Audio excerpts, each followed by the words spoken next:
Perfecto, ¿se ve mi pantalla? Sí, perfecto. Muy bien. Bueno, es un gran placer estar aquí con ustedes hoy. Estoy muy contento y honrado de que me hayan invitado. Yo, como dijo Pablo, nací en Venezuela, crecí en Venezuela y estudié ingeniería mecánica en Venezuela. Y me mudé a Suecia a los 22 años y desde ahí he estado aquí haciendo estudios de posgrado, de maestría y de doctorado, y ahora soy líder de investigación en el tema de geotermia de baja entalpía. Al mismo tiempo trabajo en una empresa de consultoría, liderando el grupo de ingeniería de geotermia de baja entalpía, y con empleo en una universidad en Noruega también, de líder de investigación, pero a tiempo parcial. Y bueno, esa es mi vida. Tengo 2 hijas, estoy casado, vivo aquí en Estocolmo y estamos a la orden por aquí. Espero que les parezca interesante. Las diapositivas que tengo son aproximadamente para 30 minutos. Baja entalpía o bajas temperaturas. Esto es una foto aérea de unas simulaciones hechas de lo que se llama el permafrost, que es la zona que se congela en el norte cercanas al Polo Norte, donde vemos temperaturas aquí en distintos colores. Y Suecia está justo aquí. Ustedes ven mi pointer, déjame ver si lo... Aquí está. Estamos con Suecia y las temperaturas en el norte de Suecia están entre los 3 a 5 grados, y más así a la parte gris, que es el sur de Suecia, estarían como entre los 5 y los 10 grados. Y esas son las temperaturas que hay, digamos, en toda esta latitud, de las cuales hacemos uso frecuente aquí en Suecia para procesos de calefacción y enfriamiento. Y yo les voy a explicar cómo lo hacemos, un poco de teoría, un poco de práctica y muchas mediciones, muchos hechos medidos, que es uno de los fuertes de mi grupo de investigación. Baja entalpía, aquí como ven, el diagrama a la derecha, la esquina superior derecha, hay un diagrama que muestra temperatura a lo largo de la profundidad, entre 0 y 16 metros en este caso, y son curvas en distintos meses, y lo que vemos es que todas las curvas convergen alrededor de los 15 metros a una temperatura común. Después de este punto, en cualquier parte del mundo, las temperaturas en el suelo suelen ser estables e independientes de la época del año. Si vemos el diagrama hacia el lado izquierdo, vemos distintos perfiles de temperatura. Estos son tomados en distintos lugares de aquí en Suecia, en donde vemos la parte superior se ven bastante fuertes oscilaciones, pero luego de aproximadamente 10 metros ya empieza un perfil que está relativamente bien definido y que continúa hacia la profundidad. Y a veces el perfil con un gradiente positivo, a veces un perfil con un gradiente negativo, y eso depende de qué factores externos encima de la superficie terrestre afecten la condición de borde aquí arriba. Entonces, en este caso que vemos un perfil que es negativo hasta aproximadamente 200 metros, es porque hay una ciudad con edificaciones bastante antiguas que ha estado calentando la superficie normalmente fría de la ciudad de Estocolmo. Y bueno, de estas temperaturas sacamos, como les dije, frío y calor, y de lo que les voy a hablar es cómo lo hacemos aquí en Suecia. Son 2 métodos principales a los que le llamamos ATES o BETES. ATES significa Aquifer Thermal Energy Storage y BETES Borehole Thermal Energy Storage. Son 2 denominaciones bien establecidas internacionalmente y son componentes indispensables de sistemas de enfriamiento y calefacción aquí en Suecia, también en varios otros lugares del mundo. Y en el sistema de enfriamiento y calentamiento del futuro es definitivamente un componente indispensable. El suelo tiene unas temperaturas muy convenientes para trabajar en conexión con edificaciones y procesos de distintos tipos. Entonces, les voy a hablar principalmente de 2 métodos. Hay otros tipos de sistemas geotérmicos de baja entalpía, pero les voy a hablar principalmente del sistema de ATES, que es el sistema abierto donde se bombea agua subterránea, y el sistema BITES, que son sistemas múltiples de pozos y perforaciones con un sistema de tubería cerrada, ya sea individual o múltiple.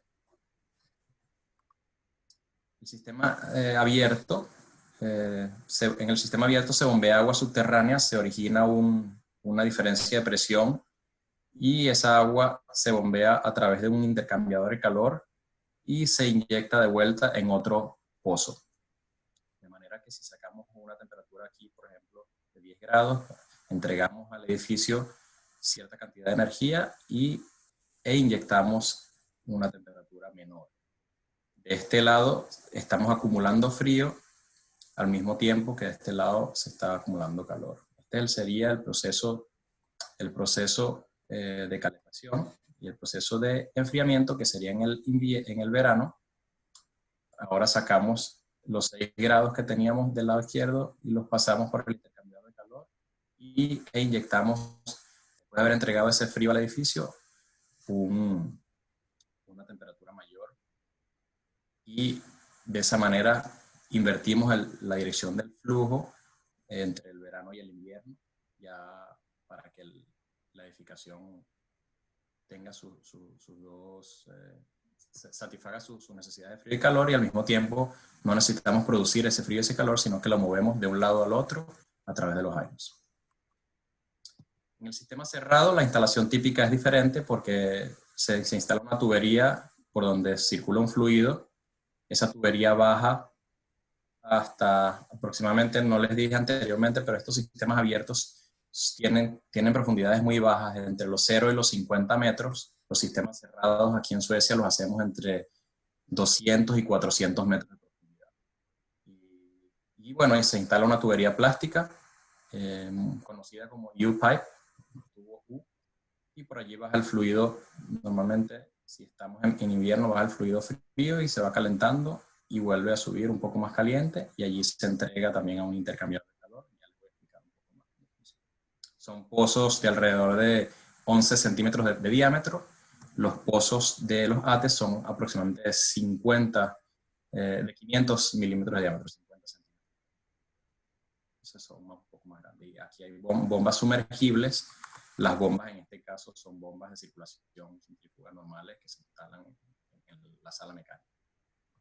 Cuando son varias perforaciones paralelas, se conectan, como se ilustra aquí en esta foto, en un manifold, en donde luego se distribuyen a través de tuberías de mayor dimensión hacia el edificio o hacia la sala mecánica. Y la sala mecánica, allí hay, digamos, intercambiadores de calor, válvulas, bombas y bombas de calor o chillers. Y estas son máquinas que son muy conocidas por todos ustedes. Son en principio lo mismo que un refrigerador o una nevera en un hogar. Son máquinas que tienen un lado frío y un lado caliente, y dependiendo de si se le quiere entregar frío o calor al edificio, el otro lado se conecta de los pozos, de manera que cuando se le entrega frío al edificio se inyecta calor en el suelo, y cuando se le entrega calor al edificio se inyecta frío en el suelo. Y eso se hace gracias a la conexión entre los circuitos que les mostré anteriormente en los pozos y los circuitos de la casa, que se conectan a través de la bomba de calor. Y bueno, el diseño de estas salas mecánicas es un proceso relativamente simple, que tiene que ver con lo que es el coeficiente de performance de la bomba de calor, y que te da el ratio entre lo que es la energía entregada y la energía extraída. Yo voy a dedicarme más que todo a la parte de lo que pasa dentro del subsuelo. No voy a hablar mucho de la sala mecánica, pero quizá en una oportunidad futura podemos tener más discusiones acerca de las bombas de calor y la sala mecánica. Esto es una medición que les enseña un poco más a profundidad qué es lo que ocurre durante la extracción de calor. Aquí tenemos un fluido que entra a 0 grados aproximadamente, 0,5 grados, en un sistema cerrado, y mientras va bajando, este flujo se va calentando, luego sube y llega arriba con una temperatura aproximadamente de 4 grados mayor. Y esto ocurrió porque la temperatura del subsuelo en este lugar específico tiene un promedio de temperatura alrededor de los 9,5 grados. Entonces, con un suelo a 9,5 grados estamos sacando aproximadamente 4,5. El resto que está aquí en el medio es, digamos, consecuencia de la poca eficiencia del intercambiador de calor que se instaló. Y este es un intercambiador de calor tipo U, tal cual como les dije anteriormente. Entonces, entre estos tubos y el suelo y la temperatura del suelo se pierden normalmente, como lo ven aquí, aproximadamente 5 grados, lo cual ya te da una idea del potencial de mejora que hay en este tipo de intercambiadores de calor. Y bueno, si se concentran en la figura que está en la esquina inferior izquierda, miran que hay una serie de curvas. Estas son curvas que indican la distancia a la instalación vecina. Aquí en Suecia tenemos muchas instalaciones y mientras más instalaciones vecinas hayan, si todas hacen lo mismo, si todas extraen calor, todas se van a enfriar las unas a las otras. Y entonces, estas son, digamos, muestras de qué es lo que ocurre cuando esas instalaciones se enfrían las unas a las otras y ocasionan que se cree un fenómeno térmico negativo. Ya les voy a hablar un poco más de eso. Esto es un mapa de todas las perforaciones registradas aquí en la ciudad de Estocolmo, que muestra la gran cantidad de instalaciones. Son aproximadamente 600.000 instalaciones en toda Suecia y crecen con una tasa aproximadamente de 26.000 instalaciones nuevas al año. Entonces es una tecnología bastante popular. Aquí ven ya un poco más en detalle, son residencias familiares, la mayoría son residencias unifamiliares, donde cada casa tiene su pozo geotérmico y su bomba de calor. Como les dije anteriormente, todos estos pozos, si están diseñados propiamente, no deben interactuar los unos con los otros, pero cuando se diseñan, digamos, sin tomar en cuenta a sus vecinos, pueden empezar a interactuar los unos con los otros después de varios años, y eso es un fenómeno que puede ser negativo, y les voy a explicarlo.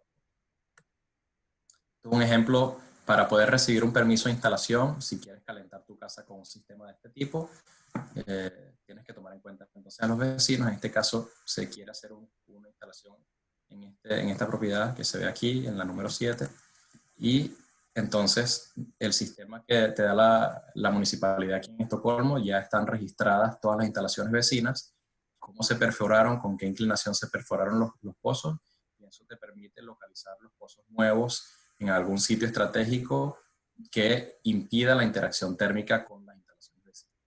Una vez tú puedas mostrar eso a la municipalidad entonces permite perforar nuevos pozos. Ahora el caso opuesto sería el modo de enfriamiento, una curva muy similar. Aquí tenemos el mismo pozo a 9,5 grados de temperatura imperturbada, y aquí vemos entonces una temperatura en donde estamos inyectando aproximadamente 19 grados. La temperatura disminuye ahora, en este caso, con la profundidad, luego llega al fondo del pozo y empieza a disminuir más. En este caso tenemos una diferencial de temperatura de 5 grados. Es exactamente el mismo proceso, pero ahora hacia el lado opuesto. Y como ven, tenemos todavía una gran diferencia de temperatura entre lo que es la temperatura de la fuente y lo que estamos sacando del pozo, y eso sigue siendo una desventaja. Pero es la manera en que se hace, es un método muy robusto. Estas tuberías de U-Pipe son bastante económicas y es un método que funciona muy bien a pesar de su poca eficiencia térmica. Una de las cosas con las que hemos estado trabajando entonces es cómo mejorar estos sistemas, y en esta tesis que Pablo les mencionó anteriormente, en mi tesis de doctorado, se sugirieron dos potenciales para mejorar. Uno es intercambiadores de calor coaxiales, que les voy a mostrar un poco cómo se ven. Son intercambiadores de calor que cubren todo el volumen del pozo, en lugar de ese intercambiador de tipo U en donde hay mala conexión física y térmica entre el fluido y la roca. También se sugirió en esta tesis la medición más en detalle de lo que ocurre en el subsuelo. Muy comúnmente se trata al suelo como una caja negra. Nosotros en mi grupo de investigación hemos hecho un esfuerzo bastante grande en destapar esa caja negra y ver mediciones con ayuda de fibra óptica de lo que es las propiedades térmicas del suelo y las temperaturas, por supuesto, del suelo. Entonces estamos haciendo lo que le llamó Pablo ahorita el título de mi tesis, que fue Distributed Thermal Response Test. Es el proceso de prueba de respuesta térmica, pero con medidas de temperatura distribuidas que permiten estudiar la respuesta térmica a cualquier profundidad. Yo no les voy a hablar de la fibra óptica, pero tengo bastante conocimiento de cómo se usa la fibra óptica en este tipo de aplicaciones y con mucho gusto les digo un poco más. Un resultado de ese tipo de mediciones es los perfiles de conductividad térmica, por ejemplo, que ven aquí a la derecha.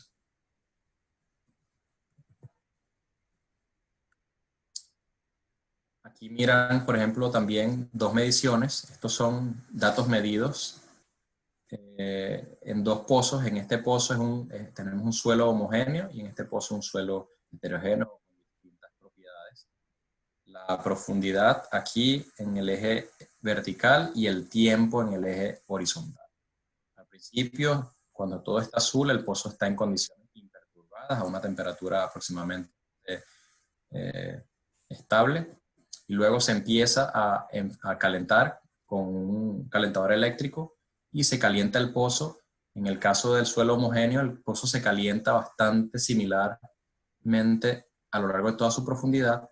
Luego se corta la inyección de calor y empieza el pozo a enfriarse y se ve todo bastante similar a lo largo de toda la profundidad. En el caso heterogéneo, miramos que al empezar a calentar el pozo, ciertas partes del pozo se calientan más que otras. Esas serían las partes que tienen menor conductividad térmica. Hay partes en donde no se calienta casi del todo, por ejemplo en esta sección que vemos aquí, alrededor de los 50 metros, y allí entonces hay una indicación de que hay un flujo de agua subterránea que hace que el calor se disemine de inmediato y no se caliente esa zona. El cálculo de conductividad térmica equivalente en esa sección sería una conductividad térmica equivalente muy alta. Y bueno, al final cuando se cierra la inyección de calor, se ve igualmente qué partes del pozo se enfrían más rápidamente que otras. Y allí entonces, una vez más, se vuelven a evidenciar dónde están las fracturas de la roca, dónde entra el agua y cómo se comunican distintas zonas unas con las otras. Este tipo de mediciones las hemos hecho para pruebas de respuesta térmica para determinar la conductividad térmica, pero también las hemos hecho ya monitoreando instalaciones reales. En esta foto miran una instalación de un edificio universitario de la Universidad de Estocolmo aquí en Suecia, donde se instalaron bastantes cables de fibra óptica en varios de los pozos y se hace seguimiento entonces a lo que ocurre. Vamos a ver si le funciona esta animación. No funciona la animación.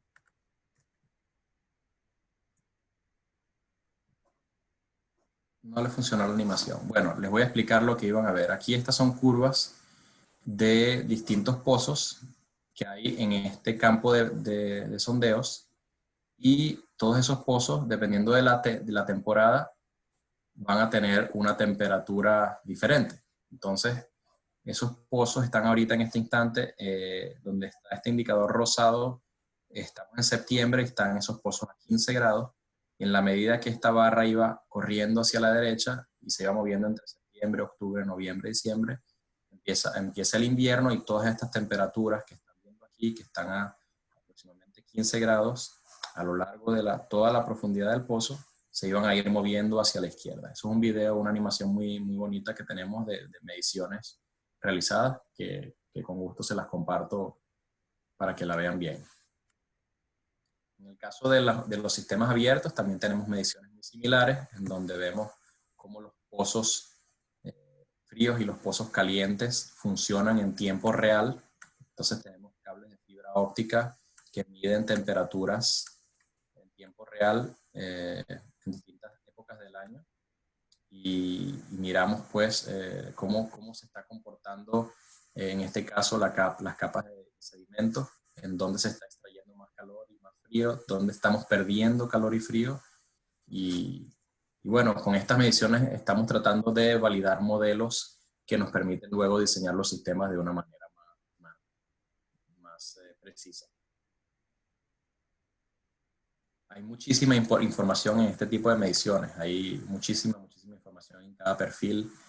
Son mediciones que hacemos cada metro y incluso a veces cada 25 centímetros a lo largo de la profundidad con estos cables de fibra óptica. Y luego son unas tablas de texto inmensas con data a tiempo real de todo lo que ocurre en el subsuelo.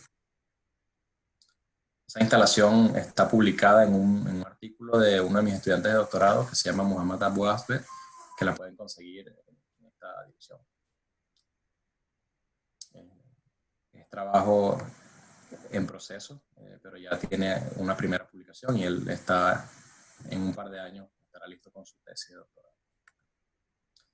Para que vean un poco más cómo es esto, ya un poco más en la parte práctica, todas estas tuberías o todos estos sondeos o pozos se conectan los unos con los otros. Como ven aquí, se hacen huecos entre los pozos, se instalan tuberías normalmente aisladas entre ellos y luego se cubre y queda eso perfectamente igual a como se veía antes, o si un jardín o un estacionamiento, un campo de fútbol o lo que sea. Eso son instalaciones totalmente invisibles. Y bueno, aquí ven los tubos de plástico, el material es polietileno, es un material bastante económico y de muy buena resistencia. Aquí se ve a la foto de la izquierda un casing, que es el tubo de acero. Ese tubo de acero en Suecia se instala solamente hasta que llegues a la roca firme. Desde que empieza la roca firme hacia abajo se deja el pozo, digamos, lleno de agua subterránea sin ningún tipo de relleno. Eso permite que muchos años después, de ser necesario, no se suele hacer, pero se ha hecho, se pueda sacar el intercambiador de calor y se puede instalar un intercambiador de calor nuevo. Este es otro ejemplo. En este caso se hizo la perforación debajo de un edificio antes de que el edificio se construyera y luego se hizo una especie de túnel por donde pasan todas las tuberías. Aquí ven un diagrama, están en este caso 43 pozos que se conectaron al túnel y en ese túnel luego pasan las tuberías por donde se transfiere el frío y el calor hacia la sala mecánica.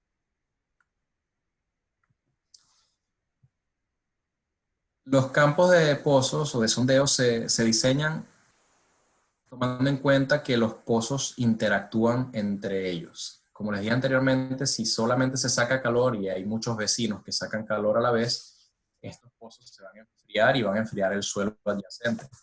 De manera que cuando se hace un campo de sondeo se diseña tomando en cuenta la distancia entre ellos, pero también cómo el calor está distribuido a lo largo del año. Si estamos sacando calor en el invierno y metiendo calor en el verano, lo óptimo es que estas dos cantidades de calor sean iguales. De eso, en ese caso hablamos de cargas balanceadas y estos pozos entonces podrían estar bastante cerca porque ellos se van a enfriar y se van a calentar, se van a enfriar y se van a calentar y normalmente entonces no se ven si están a aproximadamente 6, 7 metros de distancia entre ellos.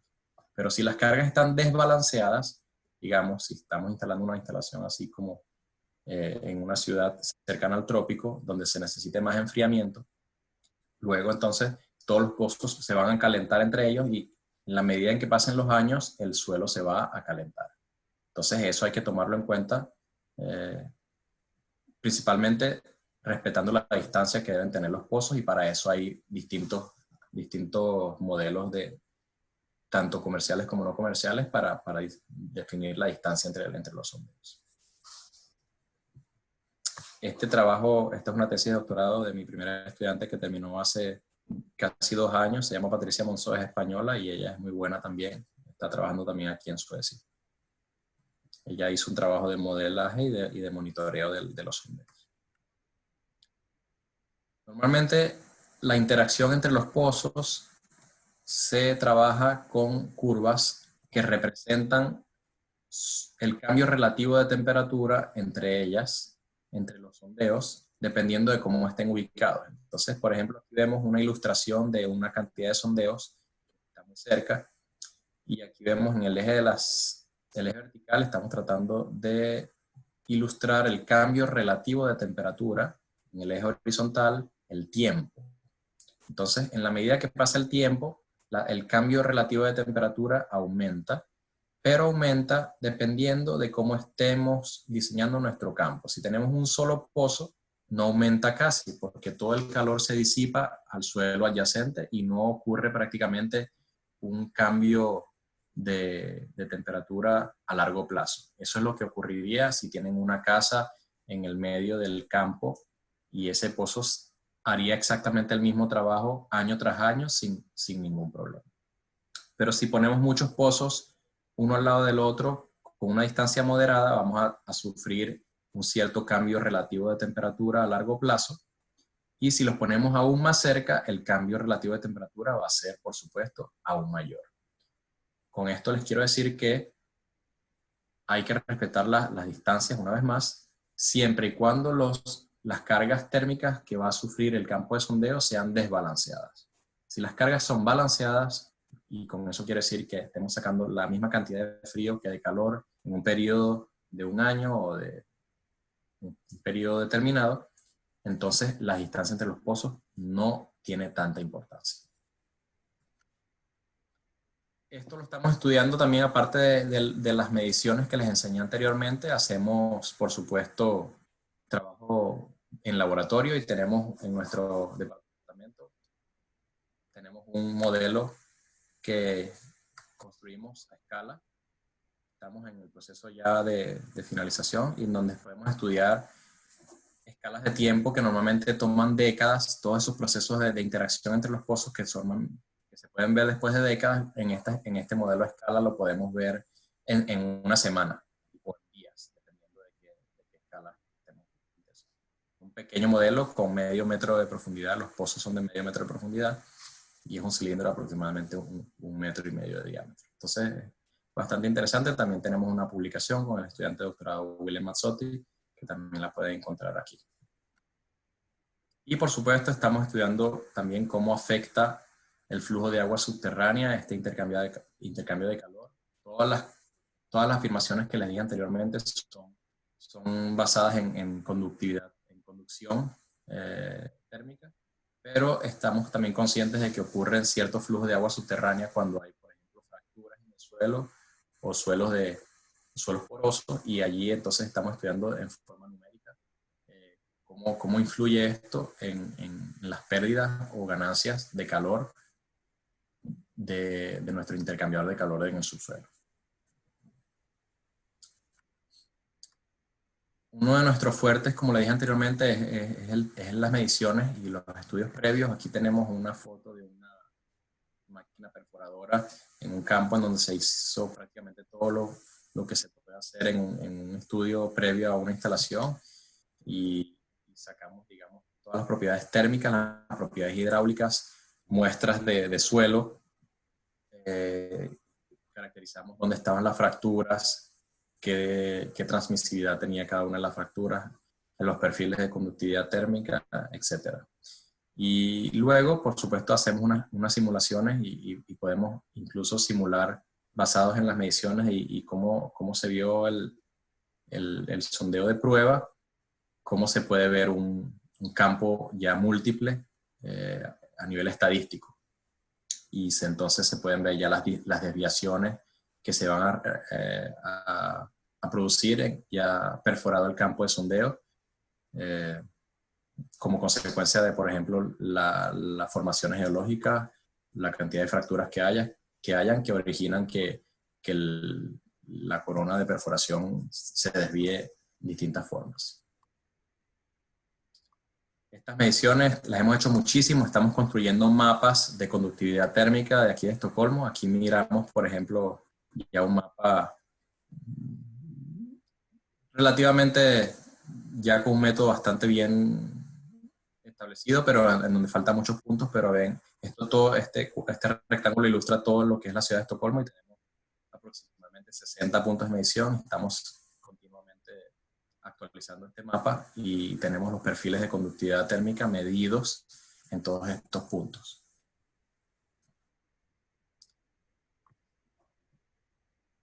Como consecuencia de que tenemos tantas instalaciones en Suecia y que hay tantos vecinos influenciando los unos a los otros, entonces se está haciendo más popular los pozos profundos. Se están viendo pozos de 500, de 600, de 800 metros de profundidad, y tenemos un proyecto actualmente corriendo en donde estamos estudiando cómo funcionan estos casos, que son más profundos de lo normal. Como les dije, estas son instalaciones entre 200 y 400 metros aquí en Estocolmo normalmente, pero ya estas son profundidades de 600 a 800 metros que requieren de otro tipo de diseño e inteligencia. Y bueno, requieren por ende también otro tipo de intercambiador de calor. Aquí se ve ilustrado cómo se ve un intercambiador de calor coaxial, que es como una bolsa flexible o digamos, una manguera que se instala, se llena de agua y ella se infla y se adhiere a las paredes del pozo, y por allí se circula el fluido. De esa manera se circula el fluido con menor caída de presión y a la vez con mejor temperatura, ya que estamos físicamente más cerca de la fuente de calor o de frío, que sería el suelo. Sin embargo, se puede ver aquí en esta medición que hay una conexión térmica entre el fluido que baja y el que sube, que en realidad es negativo, porque si estamos calentando mientras bajamos, pero en la medida que el flujo va subiendo, se nos está enfriando otra vez en vez de seguir calentándose. Entonces, ya estamos trabajando en lo que es las propiedades de aislamiento entre la tubería central, que sería la roja en este caso, y la tubería anular, que sería la azul. Bueno, como les dije anteriormente, estos son instalaciones muy populares aquí en Suecia. Son aproximadamente 26.000 nuevas instalaciones al año y es un proceso bastante establecido en las municipalidades por los permisos. Y ya, digamos, la gente la demanda. La gente quiere tener este tipo de sistemas. El 15% de la calefacción de Suecia está dada por geotermia, que es un número bastante alto. Aquí vemos que tenemos aproximadamente 23 teravatios hora entregados. La mayoría de esta energía es, como les dije, casas unifamiliares. Aquí la ven en el mapa de Suecia, todo este poco de perforaciones. Pero tenemos también bastantes instalaciones ya de larga escala, como centros comerciales o edificios más grandes de oficinas, que son los ATES y los BITES, donde tenemos pozos múltiples, que son aproximadamente 700 BITES y 660 ATES, que entregan aproximadamente 1 teravatio hora cada uno. Entonces, de estos 23, son aproximadamente 20 en casas unifamiliares y el resto serían instalaciones ya de mayor escala, que son, digamos, el nuevo mercado. Ya las casas unifamiliares está prácticamente saturado el mercado y ahora las instalaciones que están llegando son las viviendas multifamiliares y las instalaciones comerciales. Y lo que se ve ya como una tendencia muy clara es que estas instalaciones que ven aquí en este mapa están empezando a interactuar con sistemas de distribución municipales, de manera que los sistemas de distrito de distribución de agua fría y agua caliente, que son muy populares aquí en Suecia, son producidos en plantas centrales. Estos sistemas ahora están empezando a conectarse a estos pozos que ya están locales, producidos en regiones locales. Entonces es un sistema que ya empieza a requerir de comunicación entre lo que le llaman los prosumers, que serían los productores de baja escala, y los productores de mayor escala.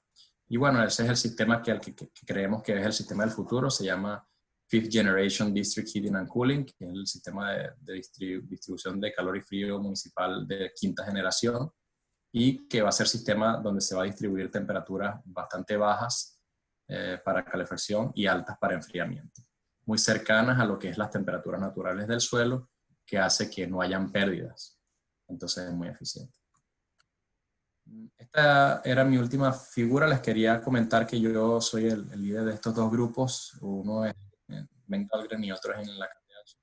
Y bueno, el trabajo que les he estado presentando en estas diapositivas es un trabajo no solo mío, es de todos mis compañeros y quería darles los créditos. Entonces, espero que les haya gustado la presentación y a manera de introducción, con mucho gusto luego volvemos a tener otra sesión con más detalles técnicos. Muchas gracias. Muchas gracias, José, por la presentación, muy interesante. Ha generado aquí algunas preguntas, tenemos pues algunas dudas.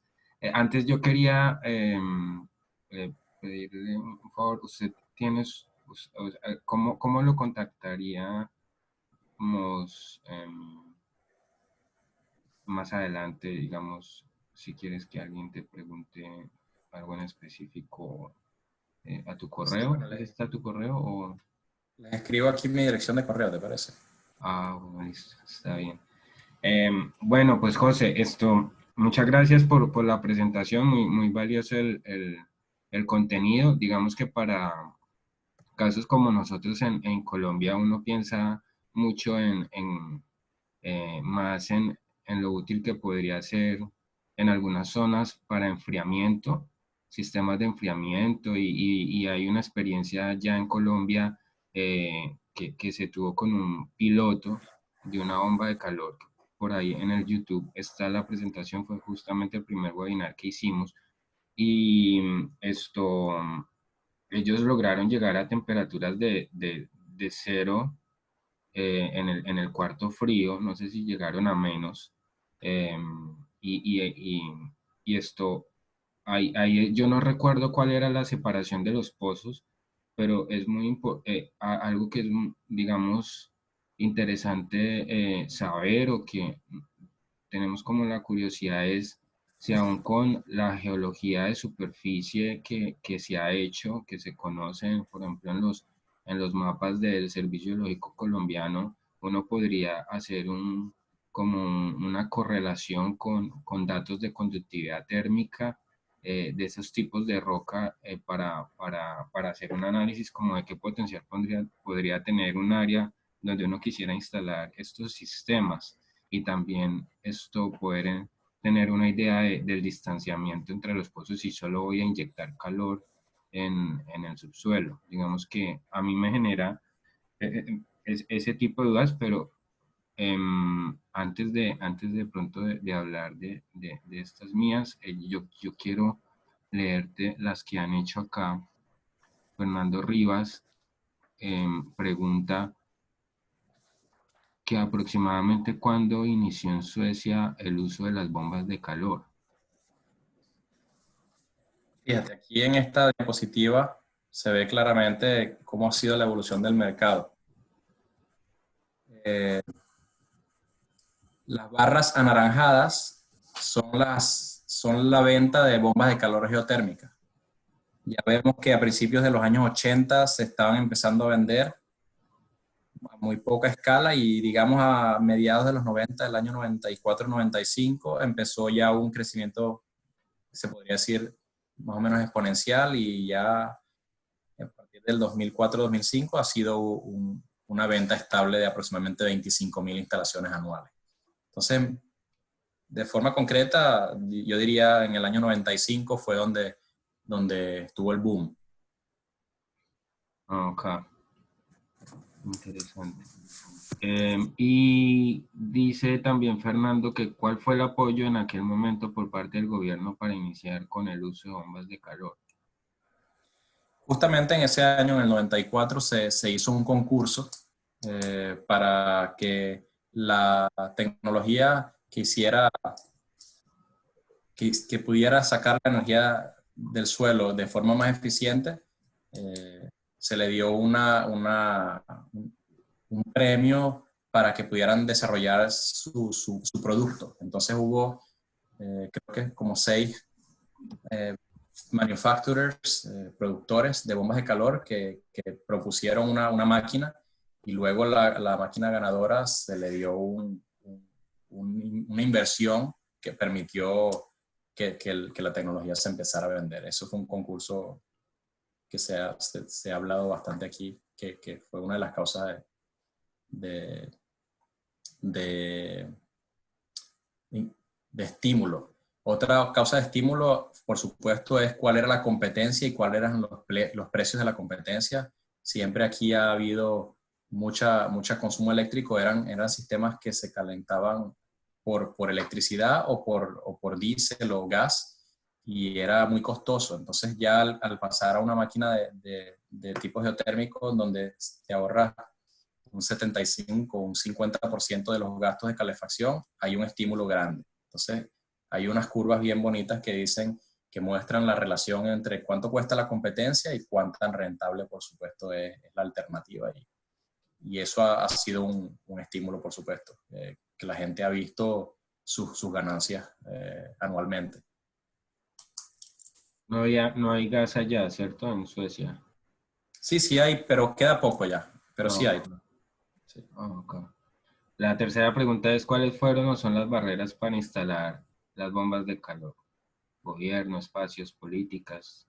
Es más como preguntando la parte regulatoria. Bien. Sí, bueno, no, las barreras yo creo que si son de tipo histórico, sería, digamos, la madurez del mercado y la capacidad de las empresas contratistas que hacen las instalaciones, que por supuesto ha ido creciendo y se ha ido haciendo más competente.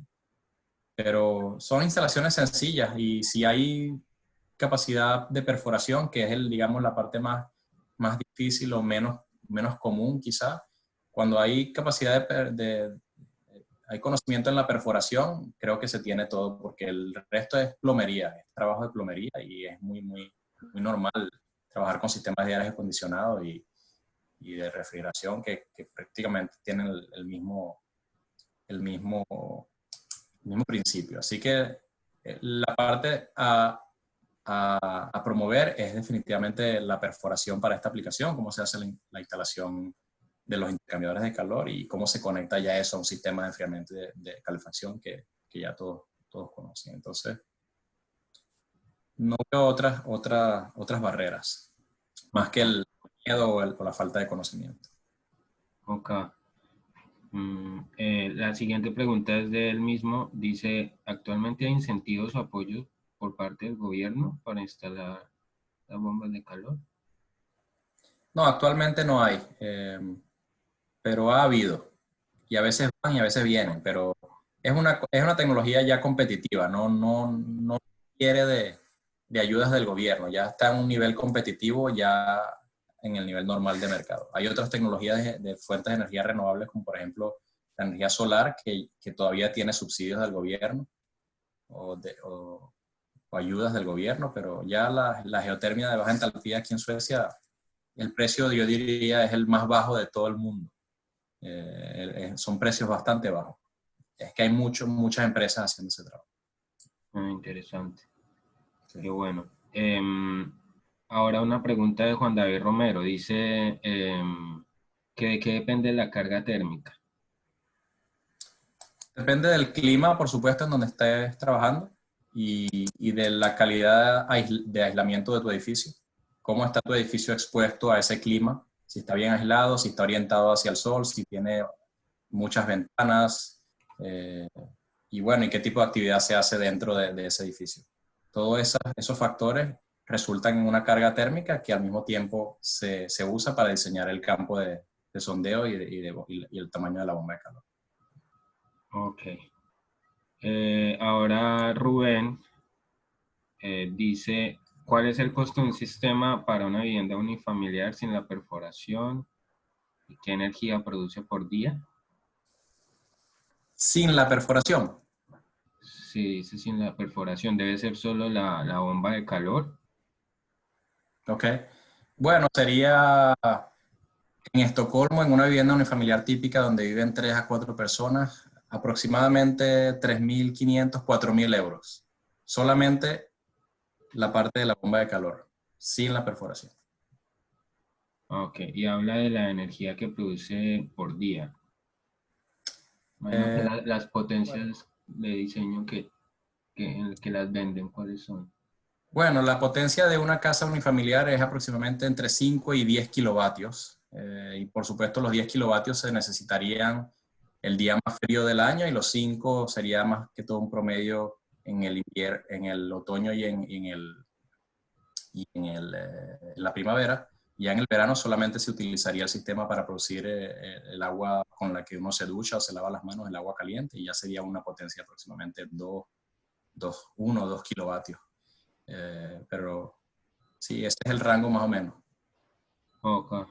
Esa es la potencia, la energía ya, bueno, depende de la cantidad de horas que eso se use, por supuesto. Sí. Pero Esto, aproximadamente 25 kilovatios horas por metro cuadrado. ok, bien. Pregunta Juan López, ¿cuál es el promedio en Celsius del gradiente térmico en Suecia? Entre 1 y 2. Por 1 y 2 grados por cada 100 metros, más o menos. Ok, bien. Se ve más o menos aquí en estas curvas. Por ejemplo, aquí en estas curvas, aquí vemos unos gradientes que van desde aproximadamente 8,5 a los 40 metros. Si lo vemos a 140 metros, vamos por 9 casi 9,5 y después a los 240 vamos por 9, 10. Sí, digamos, quizá más 1 grado por cada 100 metros, más o menos. Ok. Es, toda Suecia está en un suelo bastante antiguo, cristalino, suelo tipo granito, y son perfiles bastante homogéneos. Pero en el sur de Suecia, donde hay roca más joven, más sedimentaria, se ven perfiles un poco más abruptos de 3, 4 grados por cada 100 metros. Pero es muy rara vez aquí en Suecia. Ok. Em, Otra pregunta de Fernando. Dice, ¿se sabe que las bombas de calor ahorran dinero, ya que por un kilovatio eléctrico que consume la bomba se genera de 3 a 5 kilovatios térmicos? ¿Me puedes repetir otra vez, Pablo? Disculpe. Está comentando Fernando Rivas, dice, se sabe que las bombas de calor ahorran dinero, ya que por un kilovatio eléctrico que consume la bomba se genera entre 3 a 5 kilovatios térmicos. Con esto actualmente las bombas se tienen en el mundo para generar calefacción o enfriamiento. Y pregunta, ¿se puede generar energía eléctrica con los mismos equipos? ¿Se podría usar para electricidad distribuida? No, esa no es una tecnología que se usa para producir electricidad. Ok. Y hace otra pregunta Francis Cuesta, que dice, ¿las tuberías de redes de gas natural, polietileno, aluminio, polietileno, se podrían usar en pozos geotérmicos? Wow, en realidad no sé, no, pero si son en realidad no veo razón por la cual no es posible, pero no he visto nunca que se haya hecho. Entonces me cuesta responder con certeza, pero también depende de qué tipo de fluidos. Normalmente en estos tubos se circula un fluido de agua más un anticongelante, como estamos tan cerca de 0 grados, entonces le agregamos un anticongelante y esa mezcla tiene ciertas propiedades que tienen que ser amigables al material de la tubería, por supuesto. Entonces, quizá habría que ver la compatibilidad entre esas tuberías y el fluido anticongelante que se elija. Pero si es agua, puede que sea posible. Ok, creo que no hay más preguntas del chat. Yo solo quería agregar lo que le estaba comentando de si uno podría hacer como un estudio algo somero y rápido de teniendo como información. Igual en Colombia hay mucho afloramiento de rocas sedimentarias, digamos que uno iría teniendo un estimado más o menos de equivalente del tipo de roca que uno encuentre en una región, asociarlo con su conductividad térmica, uno podría como construir un mapa de potencia geotérmica somera, algo como que nos dé una idea de sitios que puedan ser más viables, y pensando pues en zonas donde se requiera más solo inyectar calor. Sí, definitivamente. Aquí en Suecia no se ha hecho nunca eso, pero es totalmente posible. En Alemania se ha hecho. Hay un proyecto financiado por la Unión Europea en donde se está haciendo eso también en varios países. Y tal cual como tú lo describes, se hacen, digamos, basado en los mapas geológicos y en las características de los suelos que están estudiadas, se hace un modelo donde se dice, bueno, cuánta energía se puede sacar de manera sostenible de este tipo de suelo y luego entonces se hacen mapas que ayudan al diseñador para saber dónde, en qué partes del país hay mayores posibilidades de usar esta energía. Sin embargo, cuando ya son instalaciones de mayor escala, si son un centro comercial, un edificio grande de oficinas, un warehouse de IKEA, por ejemplo, ya ahí necesitas hacer perforaciones de prueba y sacar las propiedades exactas para hacer un diseño propio de ese sitio. Pero para planificación a larga, a macro o municipal, definitivamente es muy útil. José, y otra, Se está haciendo. y en cuanto a la distancia entre pozos, cambia mucho en la zona norte a la zona sur, digamos, en lo que es convencional para instalaciones para casas y esto, la distancia entre los pozos, Fíjate, no, o hay como un estándar casi hay una estándar. distancia que se ha establecido aquí por tradición, que es de 20 metros, es una distancia que está calculada para no afectar en 25 años a la instalación vecina. Tiene ciertas excepciones, pero es una distancia que está bastante arraigada ya a los principios de todos los permisos de perforación. Entonces, 20 metros, diría yo, está bien establecido en toda Suecia. Sin embargo, eso es muy sensible también a la profundidad de la perforación. Pues si tienes un pozo en la casa de tu vecino que es de 100 metros de profundidad y luego tú quieres hacer uno de 300 metros de profundidad, prácticamente esos dos pozos no se van a ver, estando incluso a menos distancia de la recomendada por la municipalidad. Entonces, no es solamente la distancia, pero definitivamente para no cometer errores, las municipalidades tienen ese tipo de recomendaciones. Entonces, bueno, hay que estar un poco cuidadoso con eso, pero definitivamente se manejan cifras aproximadas para evitar riesgos principalmente, pero cuando el diseñador demuestra que no hay riesgos, permiten distancias menores. Ok, entiendo. Interesante saberlo del estándar, ya más o menos. Esto, listo, José, muchas gracias. Muchas gracias por su tiempo, por habernos permitido alargarnos media hora de más después del inconveniente. Gracias a todos los asistentes, los que pudieron reconectarse. Vamos a compartir esto también en el canal de YouTube. Lo invitamos a que vayan allá y vean otras. Usted también, José, ahí hay otras está la de la prueba piloto que se hizo acá. Hay varias sobre geotermia somera, el trabajo de la red iberoamericana de geotermia somera. La gente que ya conoces de Canadá y eso también estuvieron compartiéndonos cosas por acá. Pero entonces la intención es con esto de que sigamos en contacto, sigamos juntos tratando de sacar cosas adelante para los países de nuestra región. Y gracias, muchas gracias, José, por su tiempo, por su disposición. Un millón de gracias a ti, Pablo, un millón de gracias a Daniela también por la invitación. Estoy muy agradecido y por supuesto me da mucho sentimiento poder compartir con ustedes. Me siento más cerca y, y excelente, estoy a la orden y espero que podamos seguir estando en contacto. Y muchas gracias a la audiencia por las preguntas y por su atención y por haber venido. Bueno, José, que esté muy bien. Feliz día para todos. Chao, gracias. Chao.